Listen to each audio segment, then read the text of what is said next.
歡迎大家翻到嚟妙思慧言，今日又係新政慧言嘅系列。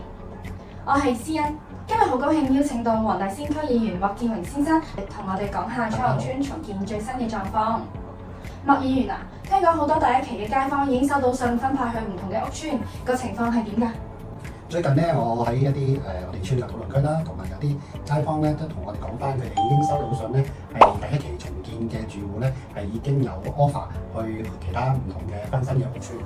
主要就係九龍區為主，有新有舊新嘅有啟晴邨啦，黃大仙上邨啦，牛頭角上下邨、藍田邨都有，舊嘅有啲去何文田邨係啦。咁我都追問過房署經理，咁佢就話而家咧其實已經安排緊啲有長者嘅家庭去即係之前揀咗佢哋啦，翻新嘅屋邨已經係有信俾佢哋㗎啦，好多都係7月份就要搬過去咁樣咯。咁佢就話個數字大概接受咗嘅咧都有85個多，又應該到而家嚟講唔止85個，相信。明白。咁想問下莫議員啊，咁選擇咗其他屋邨嘅住戶有咩要留意㗎？對比起嗰啲揀咗新美東邨嘅住戶？其實第一期重建嘅街坊咧選擇好多嘅，即係可以揀其他翻新嘅公屋啦，有3個選擇啦之前都講過啦，喺重建辦呢度咧會有見啲住戶咧，就問下佢哋意願揀邊3條屋邨係啦。咁如果唔揀呢啲屋邨，或者到清拆期到嘅時間都揀唔到適合嘅屋邨咧，咁都可以去翻新美東邨嘅。咁其實有咩分別咧？當然你揀一啲其他嘅屋邨，可能就個地方就俾你多啲靈活嘅選擇啦，可以揀即係近翻啲其他嘅親戚朋友啊，方便照顧啊，或者近你小朋友翻學啊，自己翻工嘅地方啊，咁都比較方便嘅但係咧個缺點咧就係呢啲公屋咧，其實咧就因為就有新有舊啦，咁都住咗一段時間嘅，咁好可能咧就冇一啲新嘅屋邨係啱啱起好嗰啲啦，咁即係個環境咁可能有啲都要即係翻新後都要房屋署去執一執啦。咁同埋咧佢就按翻你而家居住緊喺彩虹邨嘅住戶人數咧，就編翻個單位嘅大小即係例如你係2個人住嘅，你編翻去其他翻新公屋咧，可能就係1至2人單位嘅啫或者你3人可能2至3人單位，咁所以呢個面積咧就係符合一般公屋編配嘅標準，即係7至11平方咁上下，咁所以未必編到比較寬裕啲嘅單位咯。咁但係如果你係去新美東邨咧，因為佢新美東邨起好，預留俾彩虹邨搬遷嘅單位咧係多過彩虹邨自己本身要搬過去新美東邨嘅單位嘅數目，即係變相嚟講呢個單位係比較鬆動啲，即係可以揀一啲比較面積係比較鬆動啲嘅單位。即係舉例你2人嘅住嘅情況下咧，有機會去到美東邨咧係住2至3人單位，3個人可能係住3至4人單位因為佢個單位數係比彩虹邨要調過去多嘅。明白。咁聽落好似新美東邨會好啲喎。咁另外啦，我有聽講過而家議員你係諗緊要優化而家呢個遷置嘅安排啦，亦都向區議會咧提交咗一啲申請咁樣嘅，個情況大概係點㗎？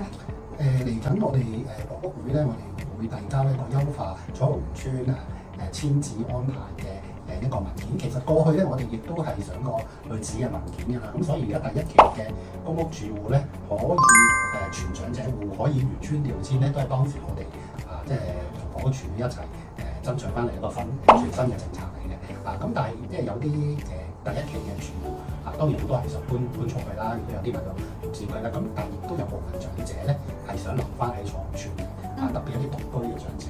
咁但係個問題咧就彩虹邨因為冇1人單位，咁所以咧佢哋就即係獨居長者咧係偏去2、3期彩虹邨重建嘅單位，跟住原村安置嘅，佢哋只可以偏去其他屋邨1至2人單位或者新美東邨。咁我哋即係希望咧下一階段如果2、3期因為最近都好多人買到居自居或者搬走咁情況佢比較鬆裕啲吉嘅單位咧，可以考慮放寬俾獨居嘅長者搬翻去本村嘅細單位，即係2人單位。咁雖然個編配標準就可能唔係咁符合1人嗰個情況，咁但係大家都要明白，第2期嘅彩虹邨可能其實都係有過渡性嘅安排，可能住多幾年之後又要拆啦咁樣即係唔係永久俾佢住一啲大單位，只不過係呢段期間過渡性俾佢住喺第2期到第2期清拆嘅時間嚟緊嘅新嘅彩虹邨可以按翻佢幾多人住就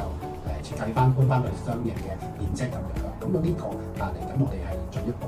想爭取嘅一個遷置安排咯。咁啊，仲有一個咧就係之前一個大屋搬細屋